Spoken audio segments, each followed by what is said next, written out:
What is going on, everybody? It's the man Quantum here. We're back with another Iron Saga video today for you guys, and today we're definitely going to be finally looking at Gangster. This is definitely a mech that I've been excited to review and check out for a while now, so today we're going to be looking at this mech and seeing if it's any good or not, so we'll just go ahead and get right into it. So first off, this is a Sss-Class rank mech, so yeah, you will need duplicates for this mech. Checking out the HP.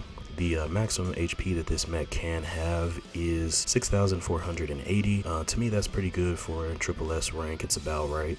The weight is 140, size is 6.0 by 7.6, velocity is 78. 78 is not that bad for such a heavy mech, but it's still not like super fast or anything. Looking at the chassis feature, it does have advanced reactive armor plus quick hand, so it has a 28% chance to block normal and explosive attacks, and then it has a reload speed increased by 28%, so that's not bad for the chassis feature. It can potentially block attacks, so that's always good to have, I guess. And then that extra reload speed is actually really nice considering the weaponry that this mech does have. We'll go ahead and check that out. So this mech does have all quality 5 attacks except for one quality 4 attack. It does have one Gangster Vulcan cannon, and that's a burst main armament, and it's a normal attack. It does also have a penetration bazooka, which is a burst missile attack, and it's a normal attack as well. It has shield rivet, which is a burst main armament, and then it has 2 Hellcat missile nests. The Hellcat missiles are actually pretty nice. I actually like those because they're pretty accurate. The shield rivet is a normal attack, and then the Hellcat missiles are actually acid attacks. Now, acid attack, they're not necessarily new, but you don't really see that often, so I'm not 100% sure if they do extra damage over time, kind of like burn, but I'm not 100% sure, but I feel like it does. So if you guys know for a fact, definitely feel free to let me know in the comments. But it does have those 2 acid attacks, so that's pretty cool. Moving on to the unique abilities. So it does have 1 shield impact. It also has shield block L2, ejection, evasion, which is actually pretty cool.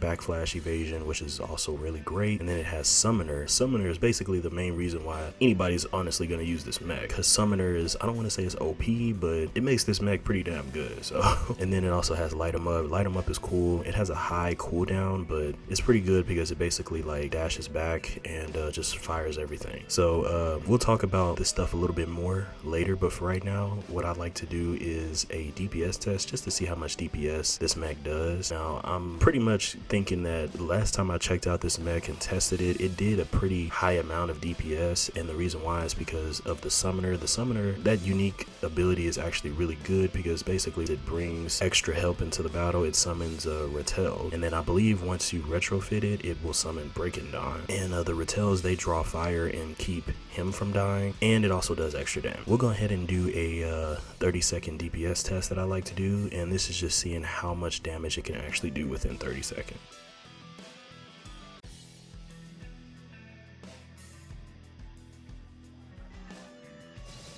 Okay, so you can see that summoner ability just activated, and the Rattel is there, so it helps.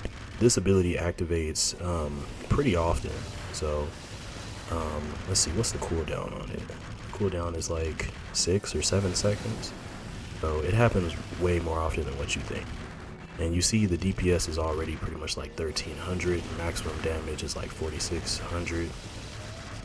So the DPS is, the ending DPS was around 1400 around there. That's acceptable for a Sss rank in my opinion. Of course, my little rule of thumb in my opinion for mechs is, it's a pretty solid DPS mech if it can hit over 1000 DPS in, a 30-second period. And it did do well over that. It was going to keep going up as well because it kept summoning the Rattels and all that. So it was just going to keep doing more and more damage, but I just went on ahead and stopped it. So 1400 is not bad at all though. All right guys, so the next thing we're going to do is we're going to basically do a survivability test, and this is going to see how long it can last against the other mechs, just to see how tanky it is.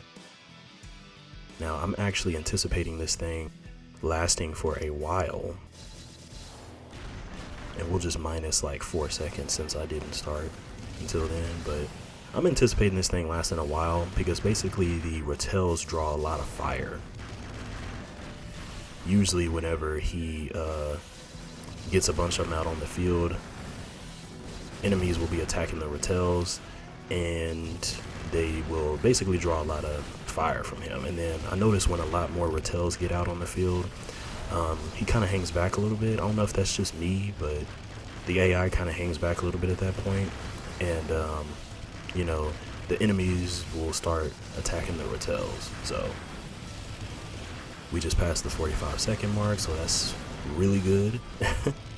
Most of the mechs that I test, usually, like most of the Triple-S classes that I test, like around tests like this, they usually only last around a minute or so, usually around 45 seconds, and then they just kind of die out at that point. But this guy, he lasts he lasts a while because of the fact that he's constantly bringing out those Rattels, and they just kind of draw fire. So right now we're at 1 minute and 20 seconds. He still has a pretty decent amount of health. And I do believe the last time that I actually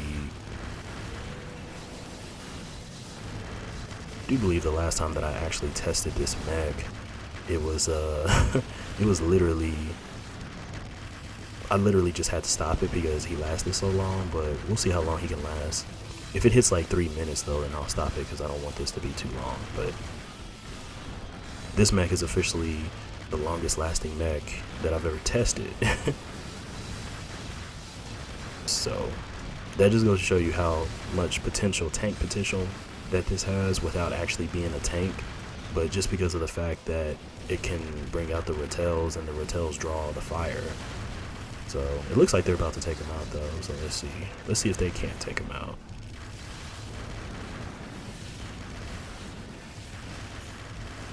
Literally has just like a little sliver of health left. 2 minutes and 30 seconds, or nah.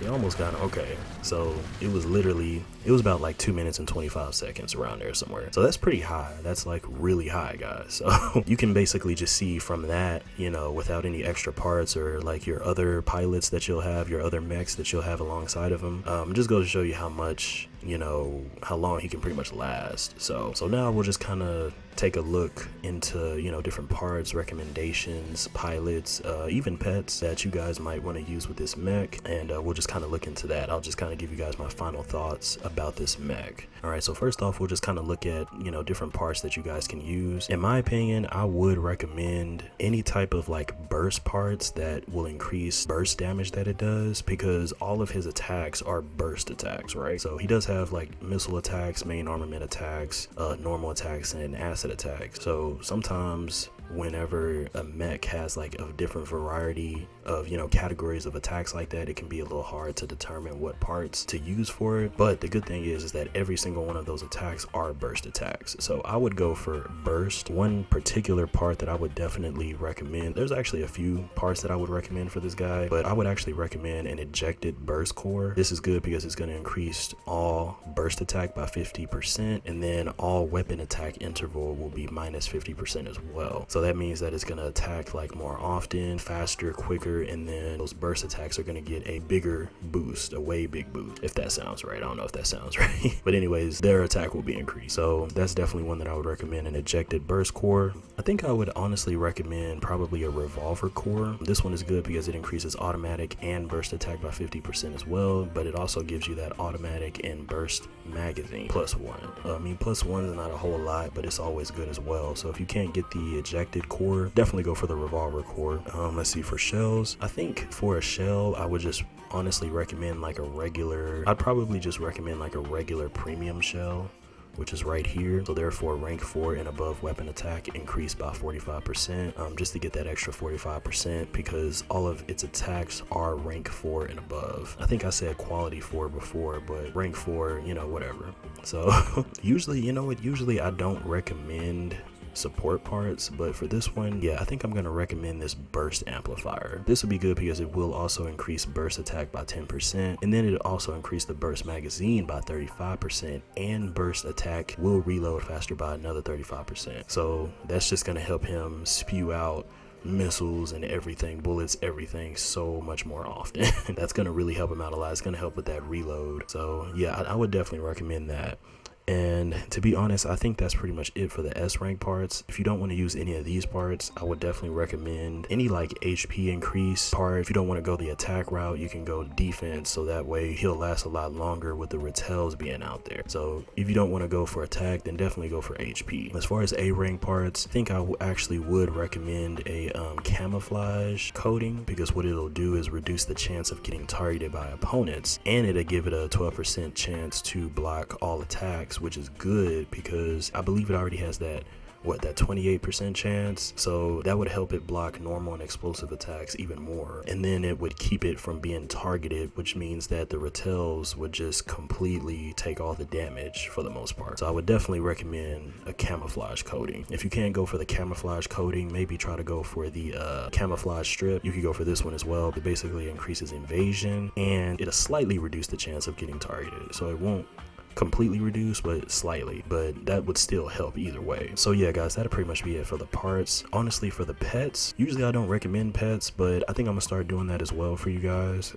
just to kind of help out with future builds. I think I actually would recommend maybe a gear 7, because I feel like people kind of sleep on gear 7. I mean, it's not the best, there's definitely other pets better than it, but it still can be useful in certain situations. But all it's going to do is give him a 0.5% health heal per second. If you pair it with being camouflaged and, you know, not being targeted, then that means that any little damage that he will take, he'll automatically pretty much get it back. And I feel like that would really help it be a lot more tanky and just survive, on top of already having the Rattels. I would say GM01 would probably be good, because the damage received from one attack cannot exceed 4%. That's always good. Henzo would actually be good as well, because it would further reduce the chance of becoming the target. So if you want to use like a different coating, maybe you want to go for the block or just extra damage or HP or something like that, you can give him Henzo. Maybe you could use Momo actually, because Momo would just give it an extra 12% HP, so that would make it more tanky. So I mean, that's always good, I guess. But anyways, yeah, that'll pretty much be it for the pets. We'll go ahead and move into the pilots for you guys. So for the pilots, there's a few routes that you can go with this mech. I feel like the main route that everybody's most likely gonna go is with Catalina. Basically, she already has a skill, Pirates Force right here. She already has this skill which summons a minion with the same star rarity as the leader every 6 seconds on its maximum state. So basically every 6 seconds you're literally going to be getting like 2 units helping you out, so you can just kind of spam like spam support, and I believe you can potentially get, shoot, I don't know how many, well, it says up to 5 times, so 5 plus how many times, I'm not 100% sure how many. I think Gangster can have up to 5 at a time too, so potentially you could have like up to 10 helpers like at a time just helping you. So that's actually pretty lit. And I've definitely used this build before. Plus she's always had like a good group aura and stuff like that, and then she gets the whole team extra defense and stuff. So you could definitely go the Catalina route. Another route that you could go is you could actually go for, and I was actually looking at her as well, you could actually go for Maki, because when you look at her skills, to be honest, every single one of her skills are almost completely made for this mech. So she has the data share. Now data share is pretty cool, especially once it gets leveled up all the way. Basically it cannot be stacked, but all pilots attributes increase by 50 when it's activated, and then on top of that she shares one of her skills, except a co-pilot skill, with all allies, and that actually has been confirmed to work with the Rattels as well. So that's actually pretty fire, because all 3 of her like skills are really good. She has the secondary armament and missile attack increase, which is perfect for the Rattels. It also has full evasion, which is going to evade an attack, and then direct hit as well is pretty good, because the Rattels and Gangster have that range damage that they do, so it'll have a chance to ignore like all the defensive abilities and stuff. So you could definitely go for her. And let's see, I did see somebody talking about Teresa. Now I don't have Teresa. I've been trying to get Teresa forever now. You see I have her at like 59 affection in the cafe. I've been trying to get her for like forever, but I do know her skills, and her skills are pretty good because they help him out with range damage, so they would help Gangster do better range damage for sure. So she would definitely be good. The only other pilot I can really think of, I guess, is Beckus, because he definitely has the fire at will, which is a good skill. He also has unyielding, which is never bad. bad. Consecutive battle is good for PvE, and then Awaken is dope because he can use the fire at will twice. So yeah, you could definitely go for Beckus as well. But yeah, that'll pretty much be it for the pilots, guys. So lastly, just to kind of wrap everything up for you guys, I would say that this is a pretty solid mech. It's definitely one of the better mechs that have came out in a while, in my opinion. I feel like he's pretty tanky just because of the fact that he can summon the Rattels and they can draw all the fire. And then of course, once again, the retrofit summons the Breaking Dawn. The Hellcat missiles are pretty accurate and have acid attacks. Has a decent mix of DPS and survivability. He's like godly in PvE, but in PvP he's decent. He's not 100% good because I noticed in PvP a lot of people just kind of run through the Rattels and then they just kind of go after him. So because I feel like most people in PvP run melee mechs and stuff, so I feel like it's just kind of depend on who you're going up against. But he can definitely be really good in PvP as well because I've used him and, you know, won a couple of battles, you know. So I feel like it's a pretty good mech, guys. If you guys don't have him, make sure you farm him. There's definitely still time to farm this guy. And that has pretty much been my review of the Gangster mech. So guys, if you guys enjoyed this video, definitely feel free to leave a like. Feel free to discuss in the comments builds or anything you guys have for this guy. He's a pretty cool looking mech. You know, he just looks cool as well, so he's pretty dope. But I definitely like this mech, so hopefully you guys did enjoy this video and found it helpful. Feel free to leave a like, dislike if you didn't like it, comment, subscribe, do all that good stuff. And you guys stay safe out there. I'll see you guys in the next one. Peace out.